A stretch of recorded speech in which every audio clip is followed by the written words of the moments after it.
Bismillahirrahmanirrahim. Inna fatahna laka fathan mubina liyaghfir laka Allahu ma taqaddama min dhanbika wa ma ta'akhkhara wa yutimma ni'matahu 'alayka wa yahdiyaka siratan mustaqima wa yansuraka Allahu nasran 'azizا لقد جاءكم رسول من أنفسكم حريص عليكم بالمؤمنين رؤوف رحيم فإن تولوا فقل حسبي الله لا إله إلا هو عليه توكلت وهو رب العرش العظيم إن الله وملائكته يصلون على النبي يا أيها الذين آمنوا صلوا عليه وسلموا تسليما اللهم صل وسلم وبارك عليه يا رسول الله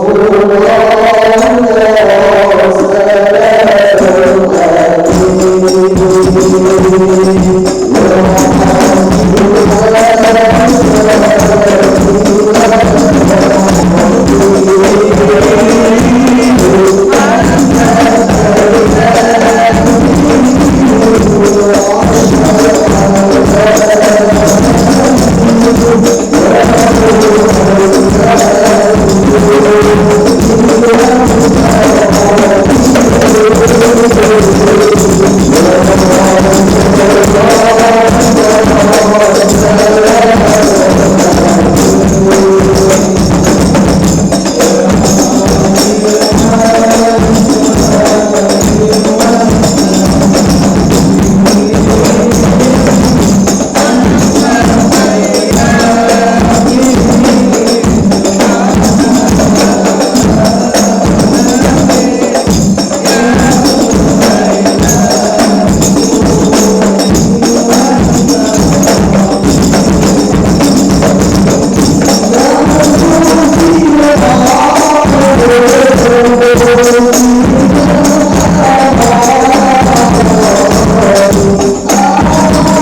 اللهم صل وسلم وبارك على آله. بسم الله الرحمن الرحيم.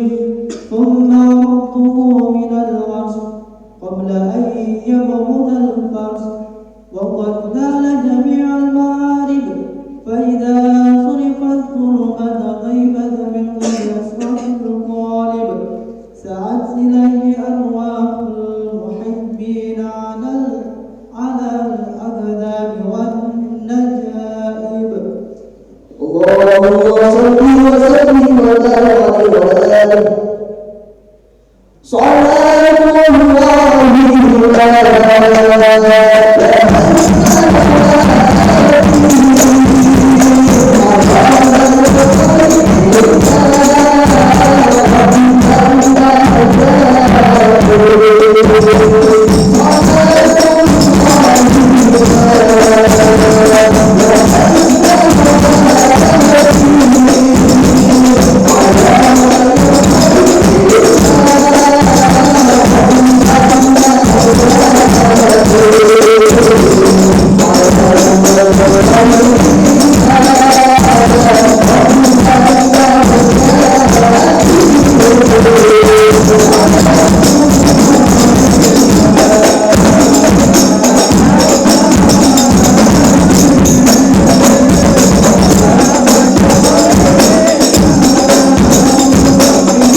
بالله من الشيطان الرجيم. بسم الله الرحمن الرحيم. فانتزعوا ضربا واستبشارا وازداد الفرش هيبة ووقارا وامتلأت السماوات والنار وقدت الملائكة تنزيلا وتمجيدا واستغفارا. سبحان الله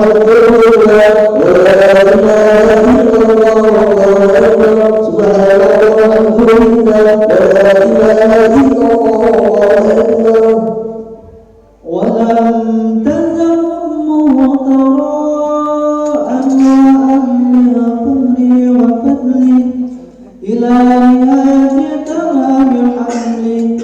فلما اشتد بها قالت بإذن ربي حق وضعت الحبيب صلى الله عليه وسلم شاهدا شاكرا حامدا كأنه البدر يتبابي محل القيام. صلى الله على محمد صلى الله عليه وسلم صلى الله على محمد صلى الله عليه وسلم. فضل يا محمد.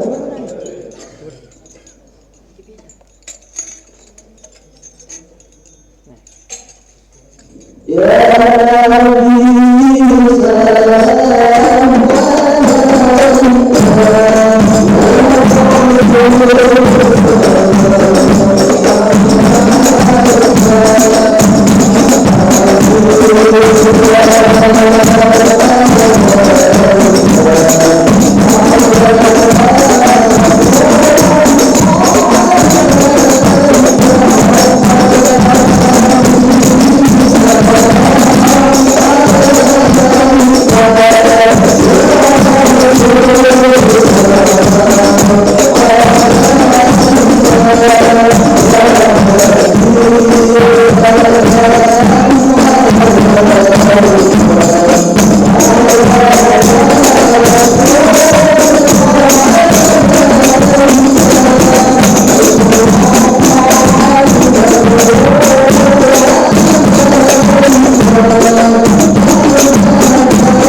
وارحمنا جميعا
Assalamualaikum warahmatullahi wabarakatuh. Alhamdulillahi rabbil alamin wa bihi nasta'inu ala umuri dunya waddin wassalatu wassalamu ala asrofil anbiya'i wal mursalin sayyidina wa maulana Muhammadin wa ala alihi wa sahbihi wa barik wasallim ajma'in, amma ba'du. Yang terhormat Ketua PMI Rakyat Pancasila Universitas Brawijaya, yang terhormat Ketua KMNU Komisariat Brawijaya, yang terhormat Ustadz Hanif Maghfuri selaku penceramah yang alhamdulillah telah hadir bersama kita hari ini. Mengawali kegiatan ini, marilah kita panjatkan puja dan puji syukur kita kehadirat Allah Subhanahu wa taala yang telah memberikan kita kesehatan dan kesempatan untuk menghadiri kegiatan dalam rangka memperingati Isra Mi'raj Nabi Muhammad SAW pada Jumat 28 Februari 2023. Salawat serta salam mari kita kirimkan kepada baginda Nabi Muhammad SAW yang telah menuju kita dari jalan kegelapan menuju jalan terang-terang yang Islam. Sahabat-sahabat ini dan kami yang berbahagia pada malam ini, pada kesempatan ini izinkanlah saya membacakan susunan acara kegiatan dalam rangka memperingati Isra Mi'raj Nabi Muhammad SAW. Kegiatan pertama yakni pembukaan, yang kedua sambutan, dan acara yang ketiga yakni tausiah, dan yang keempat ditutup dengan doa. Memasuki acara yang pertama yakni pembukaan, agar kegiatan hari ini mendapat berkah, marilah kita buka dengan surat Al-Fatihah. Ala hadiyya wa ala kulli niyatin sholihah. Al-Fatihah.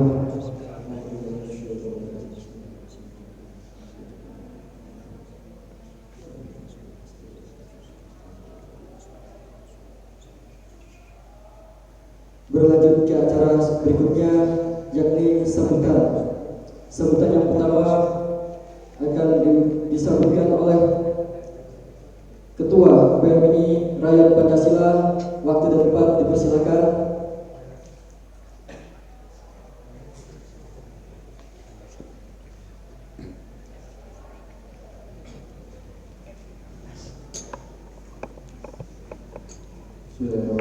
Assalamualaikum warahmatullahi wabarakatuh. Bismillahirrahmanirrahim. Alhamdulillahirabbil alamin. Alhamdulillahirabbil sayyidina wa maulana Muhammad wa ala alihi wasallam ajma'in. Rabbi shrah li sadri wa yassir li amri wa hlul 'uqdatam min lisani yafqahu qawli. Amma ba'du. Yang pertama terhormat Al Ustaz Hanif Maghfuri, terima kasih Ustaz sudah hadir di acara kami, dan terhormat Khalifah Ketua Umum KMNUB Kang Faisal, dan tentunya kepada seluruh teman-teman dari KMNU dan PMI Pancasila yang sudah hadir pada malam hari ini di acara Isra Mi'raj. Pertama-tama mari kita panjatkan puji syukur atas kehadirat Allah Subhanahu wa taala atas karunia-Nya kita bisa berkumpul di acara yang sangat bahagia dan insyaallah diberkahi Allah Subhanahu wa taala. Shalawat serta salam marilah kita haturkan kepada junjungan kita Nabi Muhammad SAW. Berkat beliau, berkat Nabi kita, junjungan kita bisa berada di zaman terakhir yaitu agama Islam. Pada malam hari ini yaitu kami dari PMI Rakyat Pancasila dan KMNUB menyelenggarakan Isra Mi'raj di malam 3 Sa'ban kalau nggak salah, dan alhamdulillah bisa berjalan dengan lancar meskipun tadi sempat ada gerimis. Alhamdulillah tadi juga sudah terlaksana rangkaian sholawat kepada Nabi kita. Semoga apa yang kita panjatkan kepada Nabi Muhammad SAW kita mendapatkan syafaat di hari akhir nanti. Dan selanjutnya semoga dengan adanya acara ini, semoga kita bisa terus nanti bisa mengkolaborasikan beberapa hal-hal baik, tidak hanya di Isra Mi'raj ini. Semoga nanti di entah itu di rutinan ataupun di hal yang lainnya bisa coba kita sinergikan, dan semoga kebersamaan ini tidak hanya cukup di pada malam hari ini. Semoga kita terus bersahabat terus sampai nanti gitu. Dan semoga kita juga mampu merefleksikan apa-apa saja yang kiranya kita bisa ambil pada peristiwa Isra Mi'raj. Sekian dari saya, biar nanti teman-teman semua bisa langsung segera mendengarkan tausiah dari Al-Ustaz. Akhirul kalam, wassalamualaikum warahmatullahi wabarakatuh. Terima kasih disampaikan. Untuk kesempatan kedua, yang menjadi Ketua Komisaris KMUB, waktu dan depan dipersilakan.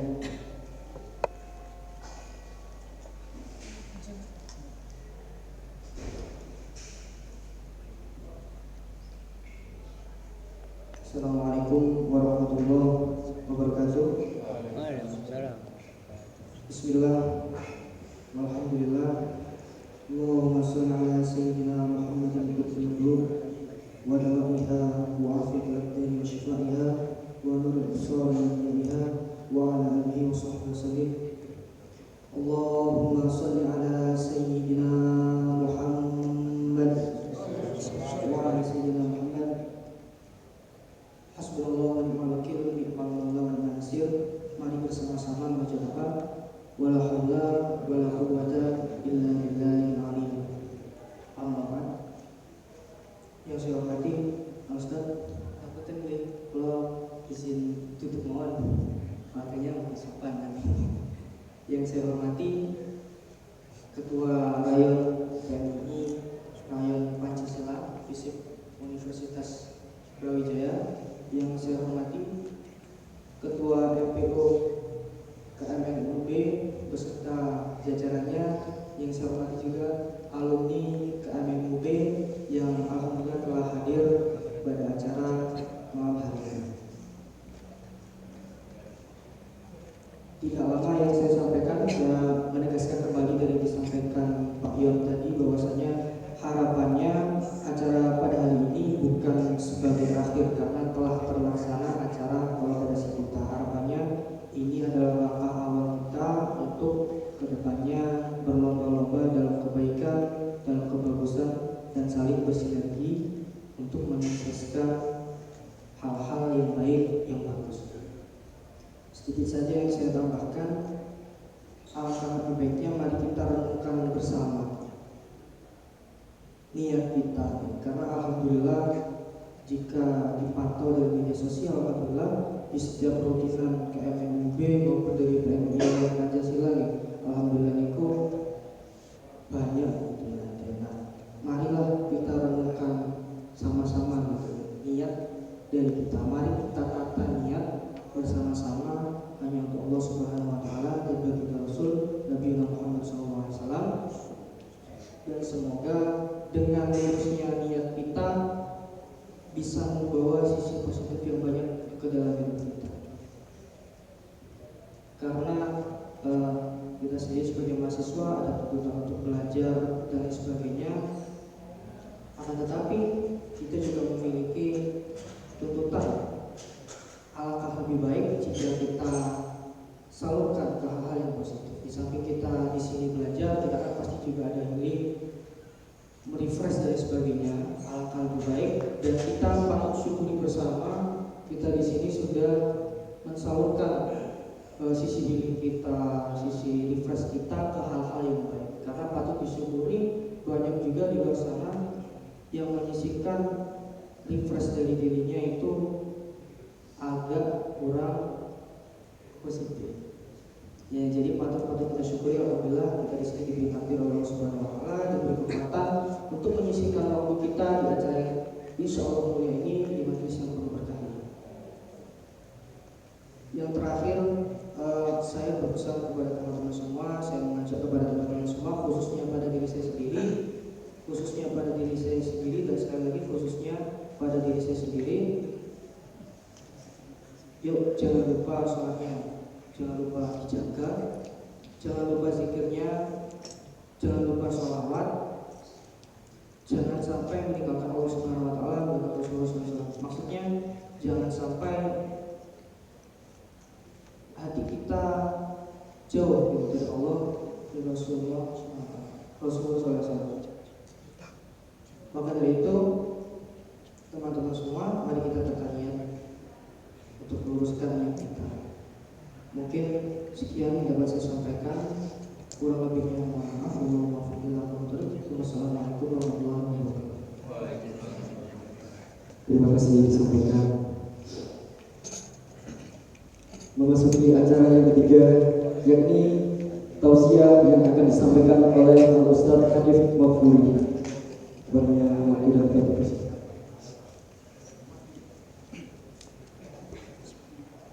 Assalamualaikum warahmatullahi wabarakatuh. Alhamdulillahirrahmanirrahim. Wassalatu wassalamu ala asyrofil anbiya'i wal mursalin sayyidina Maulana Muhammadin wa ala alihi washabihi ajma'in. Rabbi shrah li sadri wa yassir li amri wa hlul 'uqdatam min lisani yafqahu qawli. Rabbi zidni ilma warzuqni fahma amin ya rabbal alamin. Qala Allah ta'ala fi kitabihil a'udzu billahi minasyaitonir rajim. Bismillahirrahmanirrahim. Subhanalladzi asra bi 'abdihi laylan minal masjidil haram ila masjidil aqsa alladzi barakna hawlahu linuriyahu min ayatina innahu samii'un 'aliim. Yang terhormat para ulama dan yang terhormat pula Ketua PMI Universitas Brawijaya dan Ketua KMNU Universitas Brawijaya dan juga para hadirin yang insya Allah dimuliakan. Pertama-tama marilah kita panjatkan rasa puja dan puji syukur kita kepada Allah Subhanahu wa Ta'ala yang mana telah melimpahkan rahmat dan taufik kepada kita semua sehingga kita bisa berkumpul di sini dalam rangka memperingati salah satu mukjizat Nabi Muhammad SAW, yakni Isra. Yang kedua, sholawat dan salam Allah semoga tetap tercurahkan kepada junjungan kita Nabi Muhammad SAW, yang mana dengan beliau kita mengenal agama yang sejati, yakni agama Islam, dan dengan beliau pula kita bisa mengenal Tuhan yang sejati, yakni Allah Subhanahu wa Ta'ala. Pada malam hari ini kita memperingati acara Isra Mi'raj, yang mana bila ditinjau Isra Mi'raj itu terdiri dari dua kata, yakni Isra dan Mi'raj. Isra sendiri artinya adalah diperjalankannya Kanjeng Nabi Muhammad dari Masjidil Haram ke Masjidil Aqsa, sedangkan Mi'raj dari Masjidil Aqsa ke Sidratul Muntaha. Yang pertama kita bahas sebab musabab kenapa kok Kanjeng Nabi itu di-Isra Mi'rajkan oleh Gusti Allah. Intinya kenapa Kanjeng Nabi kok di-Isra Mi'rajkan untuk menerima syariat, yakni sholat. Cuma dalam kronologisnya kenapa Kanjeng Nabi kok di-Isra Mi'rajkan? Karena untuk menghibur Kanjeng Nabi, yang mana Kanjeng Nabi pada kala itu sedang gundah gulana. Kenapa kok gundah gulana? Karena beliau ditinggal oleh dua pelindung dari orang-orang kafir Quraisy, yakni oleh Sayyidah Khadijah sama Abi Thalib namanya. Nah, pada waktu itu Kanjeng Nabi lagi gundah gulana, lagi bersenderan di Ka'bah, lalu didatangi oleh malaikat Jibril dan malaikat Mikail. Nah, setelah malaikat Jibril dan malaikat Mikail didatangi, lalu diperjalankan ke Masjidil Aqsa. Ke Masjidil Aqsa sama malaikat Jibril dikasih dua cawan. Cawan yang pertama berisi laban, susu. Cawan yang kedua berisi khamar, yaitu arak. Nah, maka disuruh milih Kanjeng Nabi. Nah, Kanjeng Nabi memilih yang laban. Maka sama malaikat Jibril ditegaskan kamu memilih agama Islam. Nah, setelah sholat 2 rakaat di Masjidil Aqsa, Kanjeng Nabi dimi'rajkan naik ke Sidratul Muntaha. Di langit pertama, malaikat Jibril mengetuk pintu langit dunia. Jadi kalau dalam Islam langit itu ada tujuh lapis. Di langit pertama mengetuk pintu, tok tok tok, sama malaikat penjaga ditanya, siapa ini? Jibril. Siapa yang bersamamu? Muhammad. Apakah kamu sudah dapat izin untuk naik ke langit kedua? Sudah. Akhirnya dibukakan, lalu naik bertemu dengan Nabi Adam. Nabi Adam mengucapkan marhaban dan mendoakan kebagusan. Terus naik sampai ke langit 6 bertemu dengan Nabi Musa. Terus naik ke langit 7 bertemu dengan Nabi Ibrahim, yakni Khalilullah. Sampai di langit ke-7 Nabi Ibrahim lagi santai-santai, layek-layek di Baitul Ma'mur. Baitul Ma'mur itu kalau bahasa kasarnya, bahasa gampangnya itu Ka'bahnya para malaikat. Jadi setiap hari malaikat itu tawaf di Baitul Ma'mur. Yang katanya ketika di atas kan disatukan itu sejajar dengan Ka'bah. Nah, di Baitul Ma'mur, lalu sudah sampai di Sidratul Muntaha. Sidratul Muntaha ini sebenarnya adalah alam tertinggi yang mana makhluk bisa menyapainya, yaitu tempat tinggal, katanya tempat tinggal malaikat Jibril dan lain sebagainya. Nah, setelah di Sidratul Muntaha, Nabi Muhammad sudah dibiarkan oleh malaikat Jibril. Nah, akhirnya Nabi Muhammad dipertemukan oleh Gusti Allah. Nah, dipertemukan oleh Gusti Allah, dikasih syariat yang namanya sholat. Nah, sholat di sini yang sudah kita ketahui bersama sebenarnya itu berjumlah 50. Nah, tapi mungkin sudah saya ringkas saja ceritanya. Tapi ketika Nabi Muhammad turun dan bertemu dengan Nabi Musa, yang mana tadi di langit ke-6. Nah, akhirnya saya ditanya sama Nabi Musa, kamu sama Gusti Allah disyariatkan apa? Saya disyariatkan sholat 50 kali. Wah, kalau 50 kali umatmu nanti nggak bakal sanggup. Nah, belum kuliahnya dan lain sebagainya. 50 kali kita nggak jadi kuliah dan lain sebagainya. Nah, akhirnya naik lagi, minta keringanan. Naik sama Gusti Allah, ya Allah saya minta keringanan. Nah, dikurangi 5, 4, 5. Nah, naik terus sampai menjadi 5. Cuma kalau istimewanya umat Nabi Muhammad itu adalah satu amal dihitung 10 kali. Jadi 5 kali sama dengan 50 karena dikali 10 tadi. Jadi kalau kita seumpama peringatan Isra Mi'raj ini dihitung kebaikan, maka sama Gusti Allah dihitung 10 kali. Jadi seakan-akan kita sudah melakukan 10 kali peringatan Isra Mi'raj. Nah, cuma kalau istimewanya lagi, kalau ketika kita melakukan kejelekan, maka itu hanya dihitung 1 kali. Bahkan itu pun ditunggu beberapa jam. Kalau dia bertobat, maka kejelekannya dihapus. Nah, itu istimewanya umat Nabi Muhammad. Nah, setelah sampai 5 kali akhirnya turun dan disyariatkan kepada umatnya. Mungkin ini yang jarang diketahui bahwasanya sholat yang dilakukan pertama kali itu adalah sholat duhur. Kan Kanjeng Nabi di Isra Mi'rajkan pada malam hari otomatis turunnya pada waktu subuh. Nah, pada waktu subuh ini belum ada syariatnya atau belum ada tata caranya, kaifiyahnya, gimana ini caranya sholat. Nah, makanya baru dicontohkan. Akhirnya sholat yang pertama dilakukan itu adalah sholat duhur. Nah, setelah Kanjeng Nabi melakukan Isra Mi'raj, diisrakan oleh Gusti Allah, maka banyak dari orang yang sudah masuk Islam keluar dari Islam. Bahkan orang kafir pada mengejek bahwasanya Nabi Muhammad itu adalah orang gila, karena nggak mungkin dalam satu malam kok bisa dari Mekah ke Palestina. Akhirnya diejeklah juga para sahabat. Ini ada cerita yang ini. Nah, jadi ditanya sama sahabat, yang pertama ditanya sahabat Abu Bakar. Sahabat Abu Bakar ditanya, itu loh teman Muhammad, dia gila kok dalam satu malam bisa sampai ke Mekah ke Palestina. Itu orang gila, itu orang kafir. Nah, Abu Bakar jawabnya gimana? Saya percaya kalau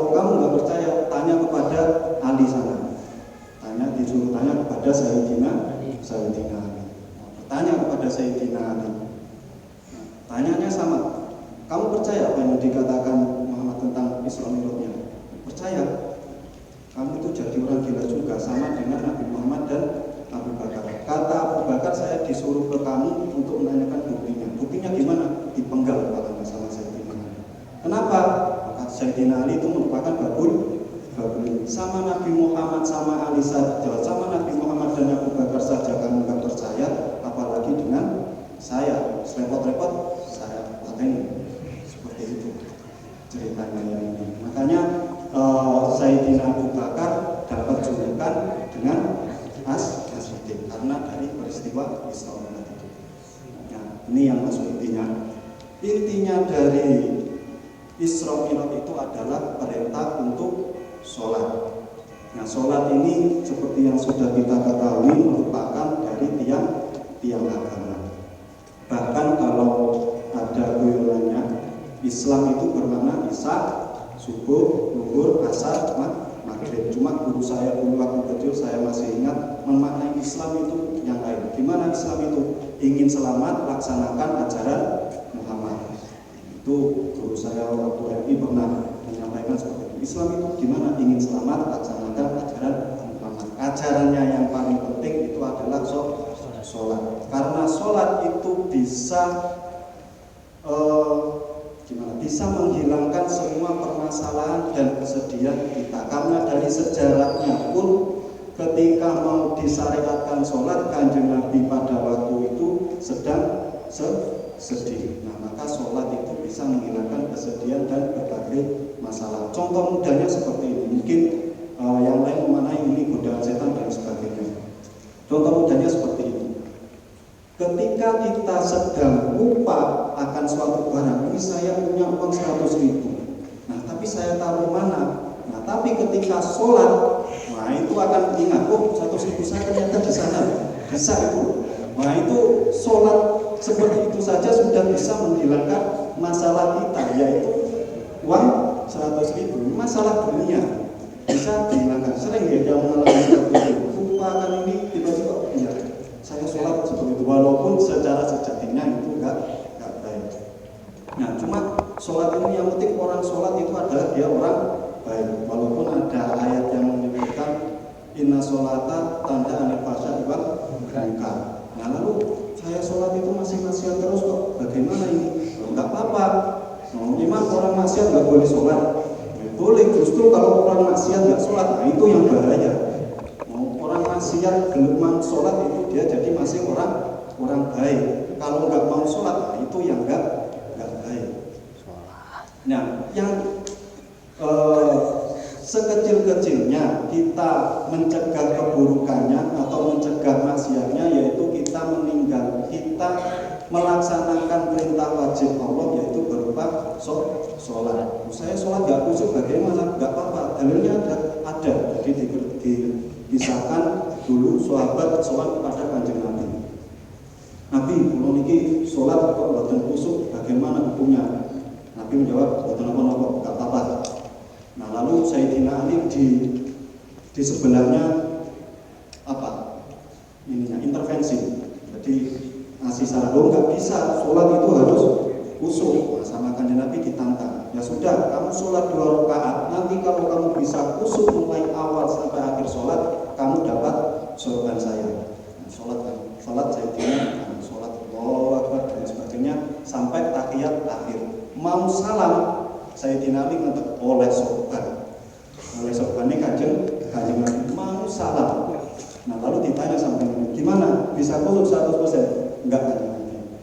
Sayyidina Ali saja yang ceritanya ketika beliau itu tertusuk tombak, cara nyambutnya bagaimana? Saya mau sholat dulu, nanti ketika di tengah-tengah sholat cabut tombaknya. Nah, itu enggak terasa. Apalagi tingkatan kita, sholat yang khusyuk itu hanya pas waktu niat. Oh, itu mungkin ingat. Jadi aku niat sholat bed Gusti Allah. Sak wise gimana? Ya wis wallahu a'lam bishawab. Nah, tapi Kanjeng Nabi mensyariatkan enggak apa-apa dalam ilmu fikihnya, syariatnya. Kalau dalam ilmu tasawufnya itu namanya enggak berada. Tapi dalam ilmu fikihnya untungnya itu enggak ada yang menyebutkan ijma ulama nggak ada yang menyebutkan bahwasanya khusyuk itu merupakan dari rukun sholat atau syarat sahnya sholat. Nggak ada yang menyebutkan khusyuk. Kalau khusyuk itu jadikan rukun, susah orang-orang yang zaman akhir. Kenapa? Kita sholat, saya sendiri sholat saja bisa 20% itu alhamdulillah, bisa 20%. Yang minimal itu 1% lah, pas waktu takbiratul ihram yang pertama. Nah, yang kedua, orang sholat itu merupakan orang yang merdeka, orang yang baik, yang bagus. Jadi pernah diceritakan ada kiai yang sedang memburu maling. Nah, memburu malingnya ini kabur di masjid. Nah, di masjid sholat. Allahu Akbar. Nah, sholat ditunggu sampai sholatnya selesai. Nah, sampai sholatnya selesai, polisi keburu datang. Karena polisi keburu datang, dia dapat syafaat. Syafaatnya apa? Nggak jadi dikebuki sama masa. Kalau dia nggak sholat dan nggak ditunggu sama kiainya tadi, mau orang miswak yang sudah mati. Makanya mungkin sama pernah lihat meme. Nah, mungkin bagi sama itu goyang, cuma bagi saya itu ada makna tersirat. Jadi ini ada orang yang mau menembak orang sholat, jadi Allahu Akbar, akhirnya kabur. Tahu lihat itu nggak? Nah, itu meme yang sebenarnya guyonan, cuma bagi saya maknanya sangat ini. Karena apa? Karena yang menembak itu ketika dia Allahu Akbar, maka dia suruh berhenti dulu. Dia lagi sholat. Orang sholat itu orang yang merdeka, jangan sampai diganggu gugat. Bahkan ketika Allahu Akbar kok nggak ada udzur yang syar'i, kita diharamkan untuk membatalkan sholat kalau nggak ada udzur yang syar'i. Bahkan hanya satu-satunya rukun, hanya satu-satunya syariat yang ketika kok kita niat batal, maka niat sholat kita menjadi batal. Kalau kita lagi puasa, kita niat aku batal nih puasa, tapi kok selagi belum makan dan minum, maka puasanya masih dihitung. Tapi kalau kok lagi sholat, kok sengaja Allahu Akbar, sudah Allahu Akbar, kok aku batal nih sholat, nah itu maka sholatnya langsung batal. Maka sholat itu sangat penting. Dan saya pesan lagi, ini mungkin banyak guyonan yang bagi saya guyonan nanti bisa berakibat fatal, yakni guyonan sholat itu nomor 2, sholat itu nomor 2, boleh dilanggar. Jangan sampai guyonan seperti itu. Ada kitab yang menerangkan itu orangnya sudah kafir. Kenapa? Karena dia sudah meremehkan sholat, walaupun itu hanya sekedar guyonan. Jangan sampai ya, guyonan tentang sholat. Tidak boleh guyonan tentang sholat. Jadi dulu itu sering kalau di kampung saya biasanya ketika ada orang yang rewang, nah biasanya ini kaum wanita. Nah, karena rewang sedang asik ngobrol dengan teman-temannya, disuruh sholat, sholat ini nomor 2, boleh dilanggar. Nah, itu guyonan yang nanti bisa berakibat fatal. Ya, jadi jangan sampai guyonan yang biasa saja, jangan sampai guyonan tentang sholat. Lalu bicara masalah sholat, sholat yang paling utama itu adalah sholat di awal waktu. Walaupun dalam syariatnya ada yang namanya waktu mubah, waktu makruh dan lain sebagainya. Cuma yang paling utama itu adalah di awal waktu. Hatta itu sholat berjamaah. Jadi, tapi dalam hukumnya itu kita diperbolehkan untuk mengakhirkan sholat untuk menunggu jamaah. Cuma secara hukum awalnya bahwasanya sholat yang utama itu adalah sholat di awal waktu. Itu yang sholat yang paling utama. Jadi jangan sampai kita meninggalkan sholat seperti yang dikatakan oleh ketua KMI tadi. Jadi jangan sampai meninggalkan sholat. Nah, lalu amalan ibadah yang kedua yang tak kalah penting selain sholat itu adalah kalau dalam bahasa Arab kata-katanya sama. Jadi kata-katanya sholat dengan sholawat. Jadi sholawat itu sebenarnya artinya beberapa sholat. Karena di situ kalau sama tinjau secara bahasa Arab itu sholawat itu artinya artinya beberapa sholat itu jamak muannas dengan salim. Kan innallaha wa malaikatihi yusholluna 'alan nabi. Yusollu kan sama sebenarnya maknanya dengan sholat. Cuma di situ dimaknai dengan sholawat. Ini yang perlu saya utarakan. Jadi selain sholat yang perlu diperhatikan juga itu adalah sholawat. Kalau dalam kitab Ahmadul Ghani dijelaskan minimal sholawat dalam satu hari itu adalah 365 kali. Minimal sholawat itu sampai 365. Itu yang paling utama. Jadi yang selanjutnya yang terpenting itu adalah sholawat kepada kanjeng Nabi. Kenapa kok seperti itu? Ya, kita tinjau saja pada sejarahnya. Nabi Adam kok bisa diampuni oleh Gusti Allah itu karena beliau bersyahadat kepada Nabi Muhammad atau bersholawat atau memuji terhadap Nabi Muhammad. Di mana kita yang punya dosa kok nggak sampai sholawat, itu orang yang gimana, orang yang kebangetan lah kalau bahasa Jawanya. Nah, diceritakan juga, jadi dulu di langit pada Nabi itu pernah bertemu dengan malaikat yang tangannya itu berjumlah berjuta-juta. Tugasnya malaikat ini itu adalah menghitung setiap hujan turun, setiap titik-titik hujan turun di bumi. Semuanya, setiap daun gugur itu dihitung sama malaikat satu ini, didatangi dan singkatnya ditanya, apakah Saman pernah melewatkan hitungan yang tidak bisa Saman hitung? Sama malaikat dijawab, saya pernah melewatkan hitungan yang tidak bisa saya hitung, yakni ketika ada hambamu bersolawat kepadamu. Jadi solawat itu kata malaikatnya itu tidak bisa dihitung ganjarannya. Dan solawat itu merupakan satu-satunya amal yang mana dengan riak pun atau dengan pamer pun itu masih mendapat pahala. Kenapa kok seperti itu? Ya karena nggak mungkin solawat itu ditunjukkan kepada Nabi Muhammad, kok ditunjukkan kepada Nabi Muhammad kok sampai ditolak, pasti diterima. Jadi walaupun tadi solawatnya sambil tidur-tiduran atau sambil wah aku mengalim dan sebagainya, nah itu solawatnya masih diterima sama Gusti Allah. Kalau kata ketua KMU tadi, kalau niatnya pun masih salah pun solawat itu masih diterima. Nah itu hebatnya solawat, makanya jangan sampai menghilangkan solawat. Yang ketiga yang terpenting itu adalah kita itu harus sering-sering berdoa kepada Gusti Allah. Kenapa? Karena dalam kitab Ihya Ulumuddin kalau nggak salah itu perkataan Imam Ghazali disebutkan bahwasanya manusia ini digoda oleh setan dalam 4 arah. Arah mana saja? Depan, belakang, kiri, kanan.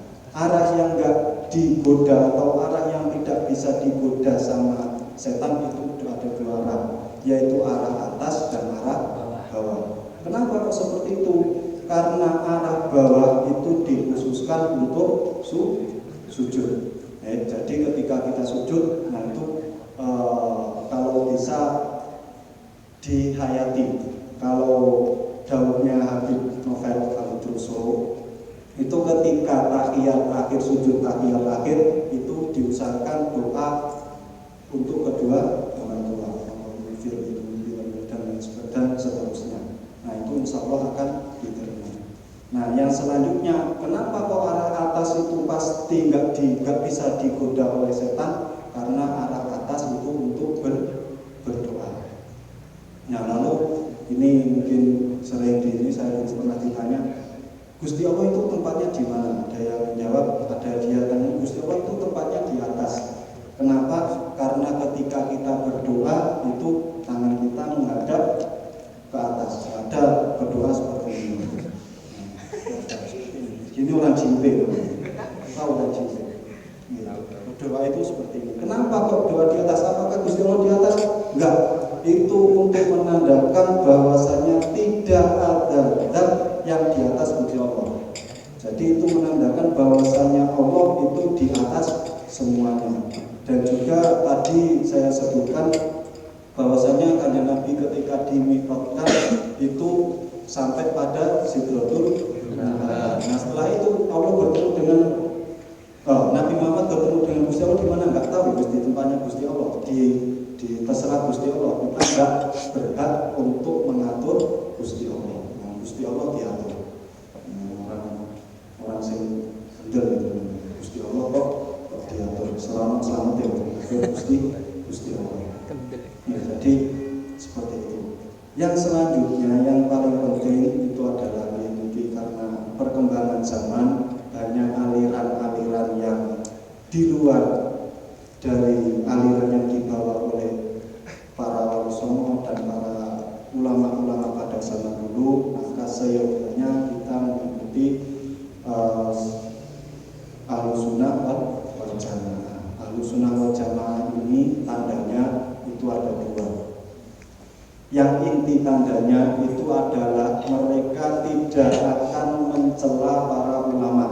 Jadi tanda yang awal, mereka tidak akan mencela ulama tauhid dan ulama tasawuf. Tanda yang ketiga, mereka tidak akan mencela ulama fikih. Jadi jangan sampai kita mencela atau mencaci maki atau mengejek ulama. Hatta itu hadir di sini mungkin yang pernah saya sampaikan yang dulu ngaji di salah sana, dulu saya pernah menyampaikan jangan sampai kita membenci ahlul bait atau para habaib. Hatta para habaib itu perbedaan atau berbeda pendapat dengan kita dalam melaksanakan namanya amar ma'ruf nahi munkar. Dulu saya mencontohkan jangan sampai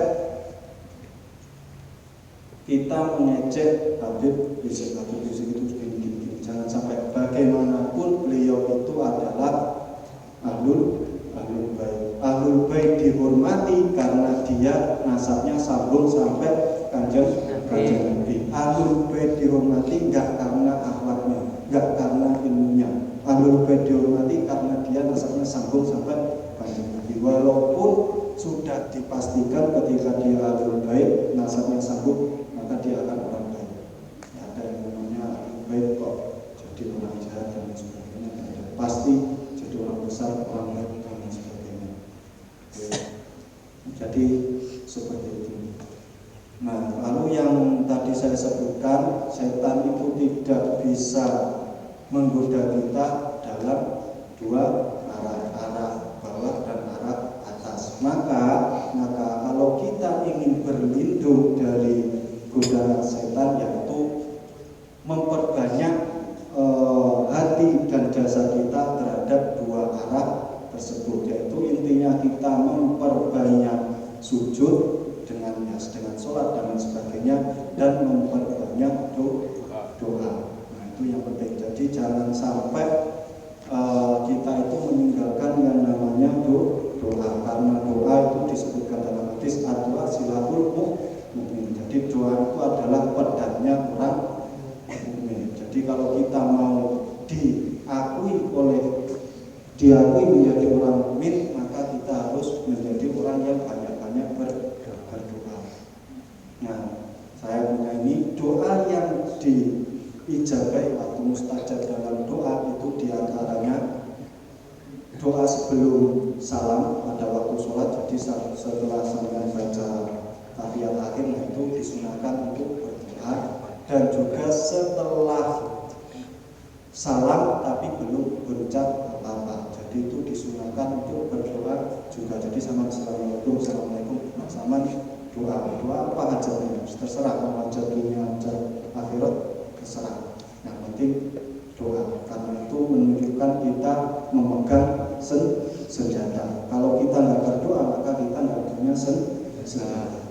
Dan doa yang selanjutnya yang sangat mustajab itu doa tadi doa pada waktu mau meninggalkan Jumat. Kan kalau dalam Islam hari dihitung itu ketika sudah masuk waktu maghrib. Jadi sore pada waktu Jumat tadi, nah itu termasuk salah satu waktu mustajab. Ada yang kaum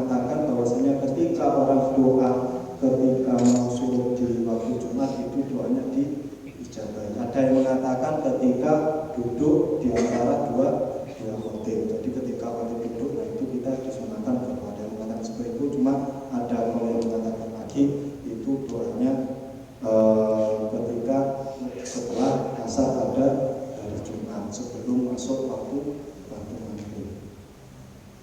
Itu saja yang dapat saya sampaikan. Yang intinya kita itu jangan sampai meninggalkan sholat, jangan sampai meninggalkan sholawat, jangan sampai meninggalkan sujud, jangan sampai meninggalkan doa, karena itu merupakan amalan-amalan yang sangat penting. Itu saja, semoga saja bermanfaat bagi kita semua. Assalamualaikum warahmatullahi wabarakatuh. Terima kasih disampaikan.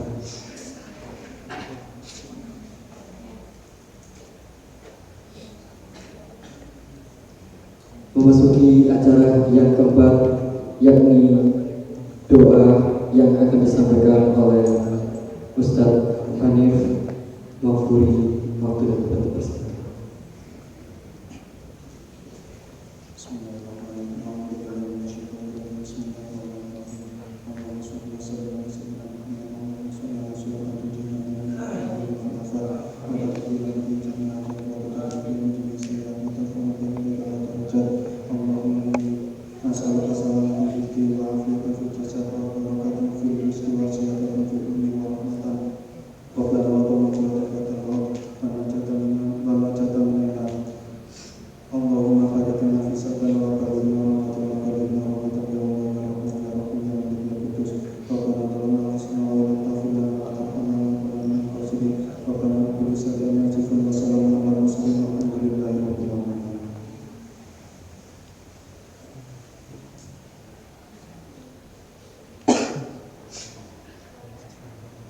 Memasuki acara yang terakhir, yakni pemotongan tumpeng yang akan diwakili oleh masing-masing ketua, dilanjut dengan sesi dokumentasi dan dilanjut dengan penutupan. Sahabat-sahabat sekalian dan kang dan yang sekalian yang berbahagia,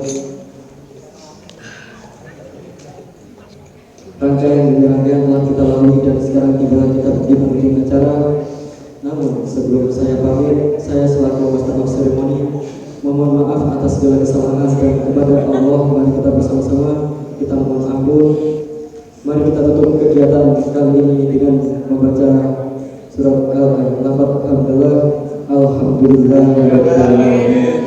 Demikian wabillahi taufiq wal hidayah. Wassalamualaikum warahmatullahi wabarakatuh.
Mati loh ya.